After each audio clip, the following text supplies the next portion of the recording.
I don't even know where to start, but maybe that's the point of me writing this. To try and explain something that I barely know how to explain to myself most days. I've never shared all of this before, at least not fully.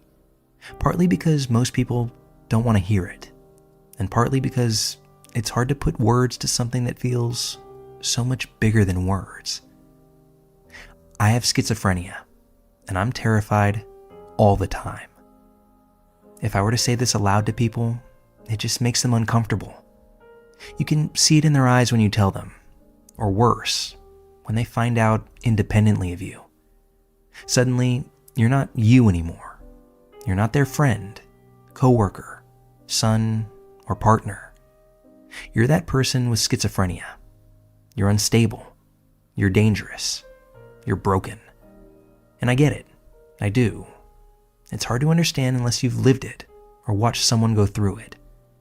Even then, you don't really get it unless it's happening inside your own head. My story starts when I was 19. At first, I thought I was just dealing with anxiety or maybe depression. I was having trouble sleeping at night because my brain would pretty much race from the moment I laid down to when my alarm went off. But it wasn't racing with thoughts that made any sense at all. It was like a loop of strange words, fragments of sentences, and sometimes, voices. They were quiet at first, almost like background noise. I thought maybe I was just overtired or stressed out from college. But a little while after this is when the paranoia started creeping in. I would convince myself that people were following me, watching me. I'd walk into class and feel like everyone was staring or whispering about me. At first, I just chalked it up to self-consciousness. But then it only got worse. I started to believe that my professors were deliberately trying to fail me, that my roommate was spying on me, that my phone was being tapped. I couldn't shut these illogical thoughts off, and I couldn't convince myself that it wasn't real because in those moments, it felt terribly real. Around the age of 20 is when I first realized that the voices were starting to get louder. They weren't always terrifying at first. Sometimes they would just comment on what I was doing. You're late again. Why do you even bother? Nobody wants you here. Just these passive, cruel little thoughts that I thought were just my inner critic, until I realized they weren't my voice.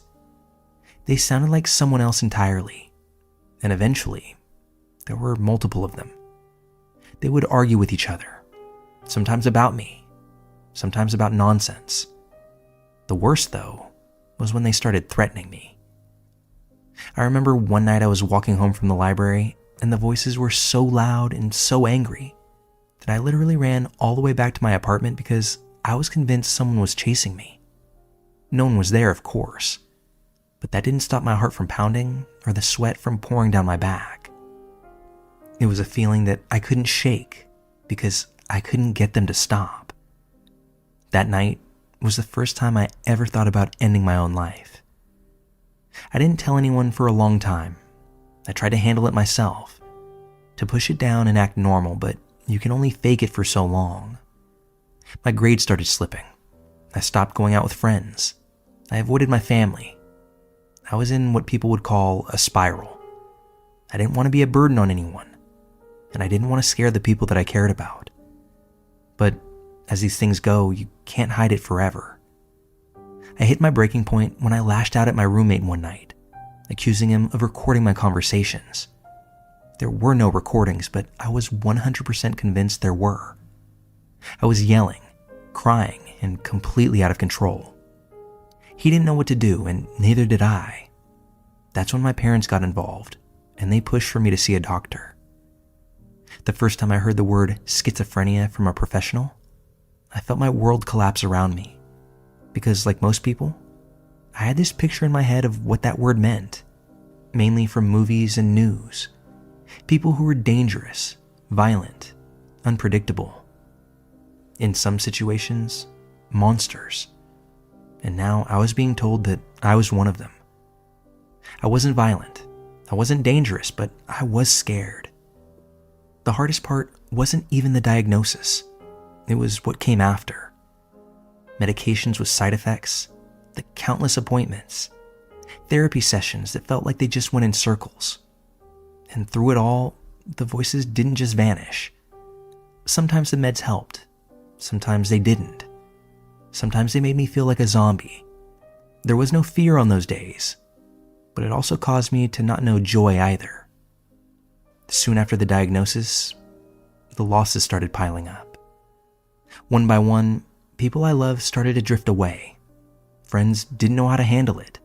Some didn't want to deal with the unpredictability. The canceled plans and the emotional breakdowns. The awkward silences when I'd start hearing things mid-conversation and zone out. A few of my friends stayed, and I'll love them forever for that. But most couldn't handle it, and I don't even blame them. Watching someone you care about disintegrate like that? It's a lot. Dating? Nearly impossible. I've tried, but who wants to sign up for that? Who wants to date someone who might wake up at 3 a.m. screaming because the voices won't stop? Who'd want to fall in love with someone who's constantly terrified they might lose control? You start to convince yourself that you're better off alone, that this is your way of protecting others by keeping them away. But it's so lonely. And there's the shame too. The kind you don't talk about because it sits like a heavy stone on your chest. You start to feel like you're defective as a human being, like you're fundamentally flawed. And worst of all, you feel guilty for even being alive, because you know the toll it takes on your parents, your siblings, your few remaining friends. Every time they get that phone call from you in the middle of a breakdown, every time you have to cancel plans because you can't leave the house, every time they have to reassure you that no one is spying on you and that the voices you hear aren't real. The suicidal thoughts never really go away for me. They just ebb and flow like a tide. Some days I'm okay. Others, it feels like the weight is about to break me. There's this constant war inside my head, not between the voices, but between the part of me that wants to keep fighting and the part of me that just wants peace. What keeps me here? Honestly, guilt sometimes. The thought of what it would do to my mom if I gave up. The image of my dad being the one to find me. The devastation it would cause my little sister. I don't want to be another tragedy for them to carry. So I stay and fight even when I don't want to. And that's exhausting. People don't understand how terrifying schizophrenia is. It's not just hearing voices or being paranoid. It's knowing that you're losing yourself. It's feeling like your own brain is betraying you. It's questioning every thought you have, thinking, is this real? Did that person actually look at me? Did I hear that? And when you try to explain it to people, you see that flicker in their eyes. The discomfort, the fear, the misunderstanding. You just get tired of explaining. Tired of trying to make people understand something that makes very little sense even to you. I've had some close calls, hospital stays, attempts that I thankfully didn't complete. And through that, I'm still here. I'm here because somehow I've managed to hold on. I'm here because of the people who haven't left. Because of the doctors that I have who keep trying. And because of those rare moments where I can laugh and feel somewhat normal again.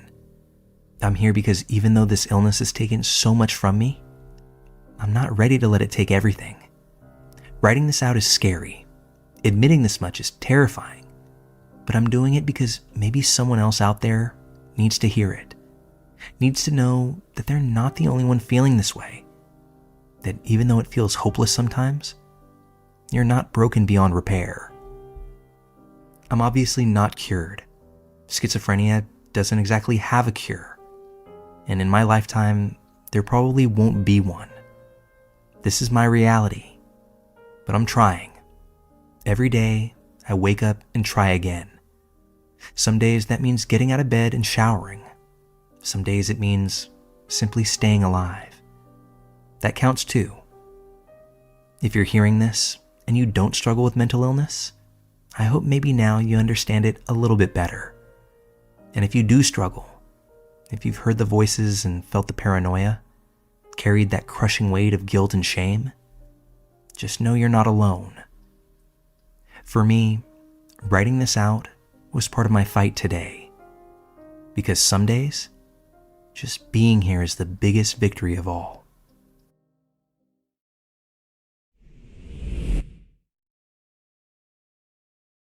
I am a horrible mother. I wish my son would die. That's the sentence I never thought I'd write. I never thought I'd even allow it to cross my mind, but here I am, sitting alone, with tears in my eyes, putting these words out into the world because I can't hold them inside anymore. I'm a mother of 3. I have 2 sons named Alex and Cameron, who are beautiful, kind boys. They're smart, funny, caring. They look after each other, and they've always made me proud. If you met them, you'd understand why I think they'll grow up to do great things in this world.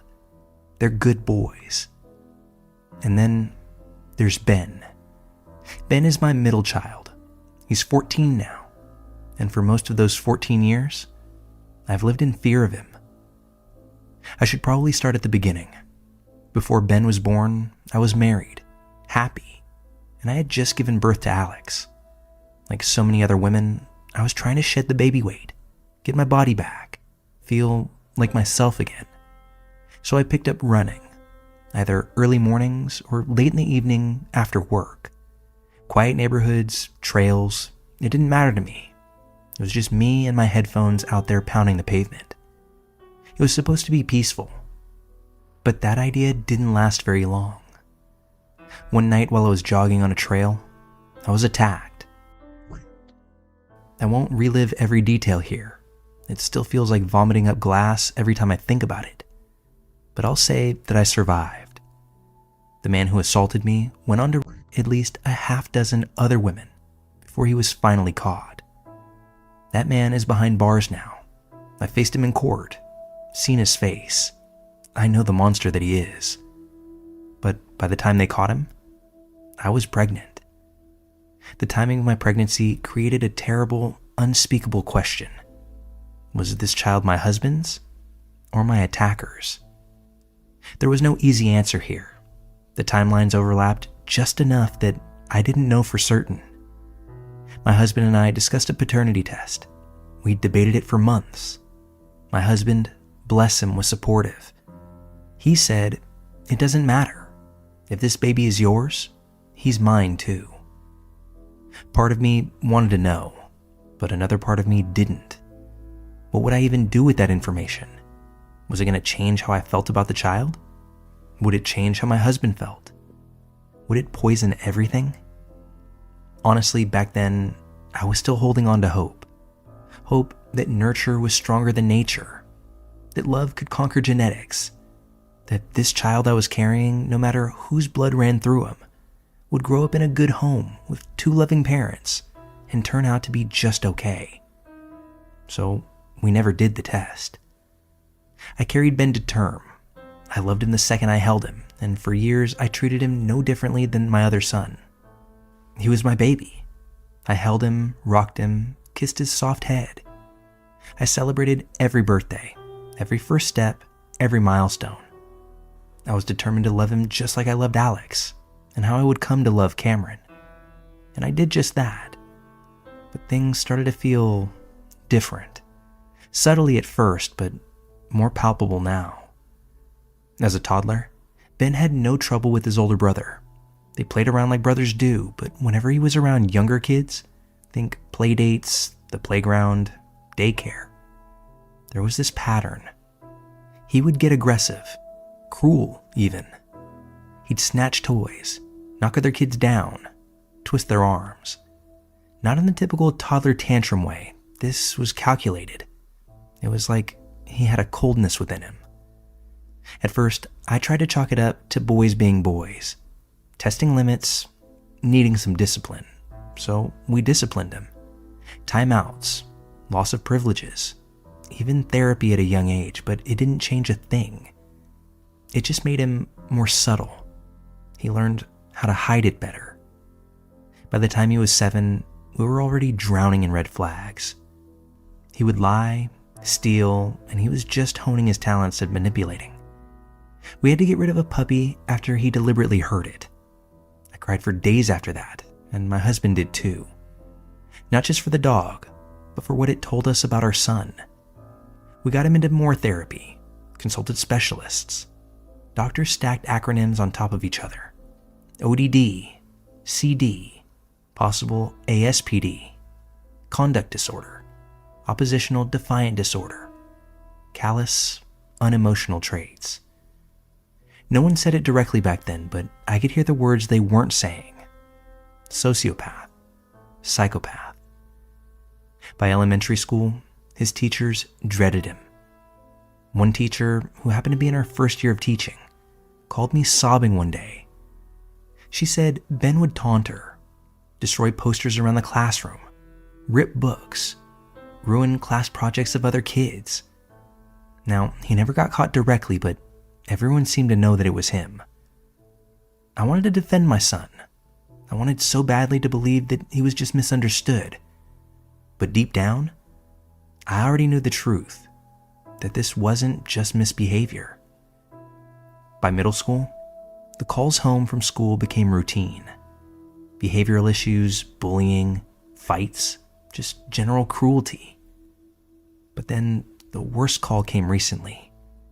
He'd shoved a girl up against a locker in the corner of a hallway that didn't have a camera directly above it.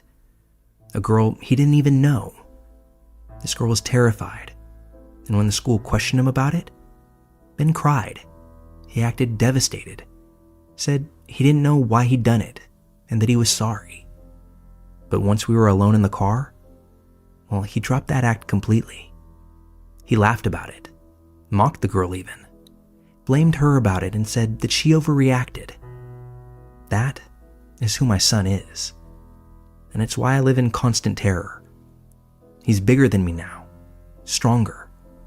When he has one of his rages, I can't physically control him. Sometimes I'm scared to be alone with him in the house. I hide knives. I lock my bedroom door when I sleep. My husband's gone working long hours, and I lie awake some nights wondering if I'll wake up to my son standing over me. I know what people think when they hear this. Why don't you get the paternity test? Why not just know for sure? Here's my answer. I don't need a test to know. I've already seen his biological father face to face. Aside from the trial, I met him years after because I needed to confront him for my own sanity. This man was charming, handsome, educated, polite on the surface, but when I asked if he regretted raping me, he didn't even flinch. I regret getting caught, he said, smirking. That's my son. I'm scared that down the road, I'll hear that same logic when Ben admits to doing something far more serious and irreversible than just shoving someone against a locker or destroying a project. I think Ben needs help. I know it, but I don't know what else I can do. I never dreamt that I would be truly scared of my own son, but what do I do now?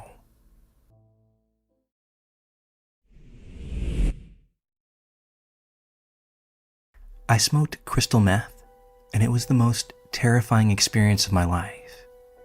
If you take anything away from what I'm about to say, let it be this. There are certain experiences that shake you in ways you can't fully explain, no matter what you put into it. This is one of those. It's been about 8 days since it happened, and today's the first day I feel remotely human again. I'm still not 100%, but at least now, I can sit down to tell this. I need to get it off my chest. Therapy's not for another couple of weeks, and this isn't something I want to talk about with my family or blast across Facebook. But I need to tell someone, so strangers of the internet, it's your lucky day. Here goes. I never thought this would be my story. Not even close, but one bad decision doesn't always feel like a bad decision when you're making it. And sometimes that's all it takes. This started out like plenty of my nights have started. I was drinking. A lot. Alcohol has always been my vice. That's the real gateway drug for me. I'd been hanging out at a friend's house doing what we always do. Drinking, talking, killing time. And like too many nights before, I didn't know when to stop. By the time I left, I was already deep into that blurry space where everything feels lighter, and your judgment pretty much dissolves. I was supposed to head straight home, hop on the bus, call it a night. But then I crossed paths with a couple of people I recognized. Homeless people. The kind of folks most people avoid on the street. But I've been there before. Homeless. I know that life, even if I'm not living it now. And that familiarity made everything feel normal, at least to my foggy mind. So when they invited me to hang out, I said yeah. My guard was down, and honestly, part of me welcomed the company. We ended up back in their tent, just hanging out and talking. That's when one of them asked if I wanted to smoke some clear. I knew exactly what it was, crystal. And for reasons I still can't fully explain, I said yes. Maybe it was curiosity, maybe it was the alcohol, although I'm betting that it was just my own stupidity. I handed over some cash, and they loaded up the pipe. The first few hits, I'm not gonna lie to you, they felt amazing. That was part of what made it so dangerous. Warmth spread throughout my entire chest. My mind felt clear, even sharp. I wasn't tired any longer. For a little while, I was floating, chatty, invincible. It was like every single worry I carried around had evaporated. No anxiety, no depression, no nothing. But then, like the flip of a light switch, it turned. That initial high faded and something much, much darker set in. This is where people get it wrong about meth. The good part is incredibly short. What follows isn't a come down. It's not a crash. It's a full descent into hell. The first thing I noticed was the heat. I was absolutely burning up. My skin was hot to the touch, and no matter how much I tried to cool down, I couldn't stop sweating. It wasn't that normal sweat. It was foul. Thick, sour chemical smelling. The kind of stench that soap and deodorant just couldn't touch. Once home, I scrubbed and scrubbed, but that smell stayed, clinging to me like some physical reminder of what I had done to my body. Then came the worst part. The fact that it just wouldn't stop. The high wouldn't fade, but not in the way you want. I wanted it to end, desperately. But no matter how much I tried to sleep, I couldn't. For more than 3 days, I was awake and wired. My body exhausted, but my mind just kept racing, my heart pounding constantly throughout. At first, I thought maybe I could ride it out. I tried Tylenol PM. I tried drinking water. I tried lying perfectly still in a dark room, but nothing worked. The first 12 hours were filled with this unnaturally intense sex drive. Not in any sort of normal way. It was this uncomfortable, compulsive drive that wouldn't leave me, but also one that I couldn't even act on. I was too far gone. And that's around the time the psychosis started.